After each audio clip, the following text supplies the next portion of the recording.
আমার সকল বন্ধুদের শুভেচ্ছা জানিয়ে আরও একটি রেসিপি নিয়ে চলে আসলাম শামসুন্নাহার ব্লগ চ্যানেল থেকে। বন্ধুরা, আজকে আমার রেসিপি পাঙ্গাস মাছ দিয়ে আর ভেন্ডি আলু দিয়ে একটা মাছের ঝোল। তো অনেকেই অনেক রকম কথা বলে যে এটা সাধারণ একটা রান্না, এটা আবার ইউটিউবে দেওয়ার কি দরকার। তো এই রান্নাটা যে এতটাই মজা, তো যারা এখনও এভাবে রান্না করে খাওনি তারা একবার খেয়ে দেখো।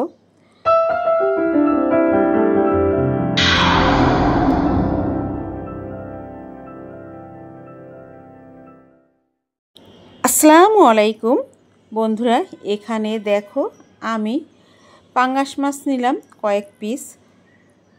আর পাঙ্গাস মাছটাকে খুব সুন্দর করে ধুয়ে এতে আমি এখন হলুদ আর লবণ মেখে নিচ্ছি। তো পাঙ্গাস মাছ হচ্ছে এটাতে অনেকটাই তেল, তো এই মাছটাকে একটু হলুদ লবণটা বেশি করে দিয়ে মাখলে ভাজতে কিন্তু সুবিধা হয়, আর মেখে একটু কিছুক্ষণ রেখে দিতে হয়। এই যে দেখো আমি কড়াইতে দিয়ে দিলাম তেল, আর তেলটা পর্যাপ্ত গরম করে নিতে হবে যাতে মাছটা খুব সহজে উঠে যায়। তো দেখো আমি এক এক পিস করে মাছ দিয়ে একটু একটু করে নেড়ে দিচ্ছি।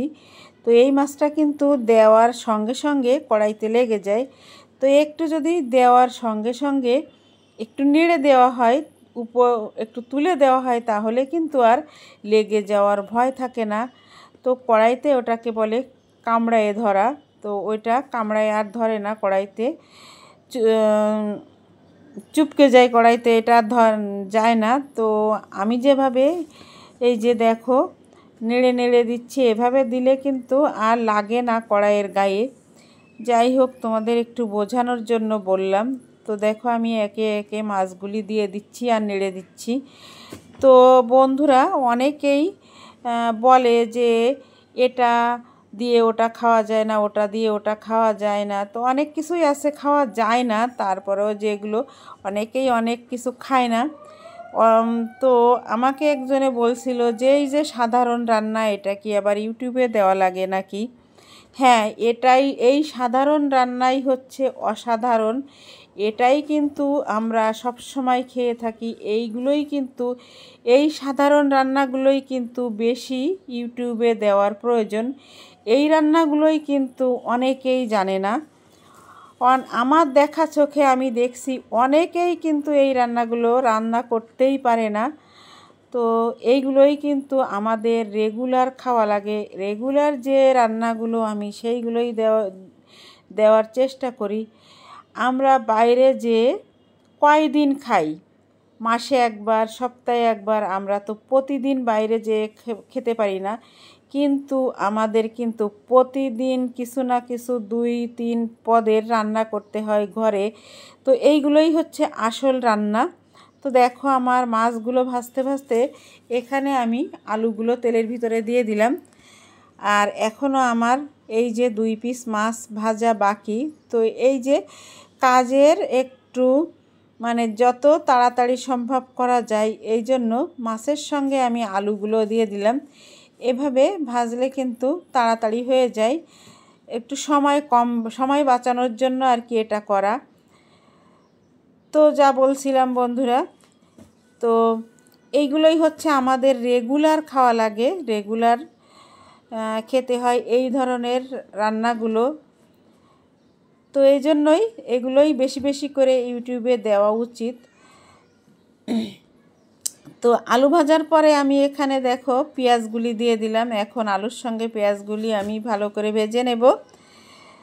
তারপরে এই যে আলু ভাজা পেঁয়াজ ভাজা হয়ে গেলে এখানে আমি দিয়ে দিচ্ছি রসুন বাটা, শুকনো মরিচ বাটা, আর দিয়ে দেব জিরার গুঁড়া।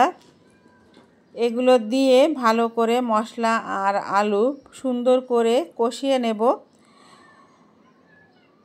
তো এই যে দেখো আমি জিরার গুঁড়া দিয়ে দিলাম, আর দিয়ে দিচ্ছি হলুদের গুঁড়া দিয়ে। বন্ধুরা, ভালো করে তোমরা দেখতে পাচ্ছ আমার কষানোটা। তো এরপরে আমি পানি দিয়ে ভালো করে কষিয়ে নিব। তো এরপরে আমি দিয়ে দিলাম লবণ। তো পানি দিয়ে বেশ কিছুক্ষণ একটু কষিয়ে নিয়ে আমি এখানে দিয়ে দিচ্ছি ঝোলের পানি। বন্ধুরা দেখো, ঝোলের পানিটা দেওয়ার পরে ঝোলের পানিটা কিন্তু ফুটছে। ঝোলের পানিটা যখন এই যে ফুটে উঠলো, তখন এখানে আমি দিয়ে দিব ভেন্ডিগুলা বা ঢেঁড়স, অনেকেই বলে ঢেঁড়স, অনেকেই বলে ভেন্ডি। তো অনেকেই কিন্তু ভেন্ডি শুধু ভর্তা খায়, ভাজি খায়। ভেন্ডি দিয়েও যে এত সুন্দর একটা মাছের ঝোল করে খাওয়া যায় তা কিন্তু অনেকেই জানে না, অনেকেই খায় না। তো কিভাবে সুন্দর করে একটা ভেন্ডি দিয়ে মাছের ঝোল তৈরি করা যায় সেটাই আমি তোমাদের সাথে শেয়ার করলাম। বন্ধুরা ভেন্ডিগুলো দেওয়ার পরে এখন আমি ঢাকা দিয়ে দিচ্ছি। কিছুক্ষণ পরে আমি দেখো ঢাকনাটা তুলে নিলাম। আর এখন আমি একটু ভেন্ডিটাকে নেড়ে চেড়ে মিশিয়ে দিয়ে তারপর এখানে আমি যে ভেজে রাখা মাছগুলো আমি এখানে দিয়ে দেব। তো দেখো আমি এক এক মাছগুলো দিয়ে দিচ্ছি।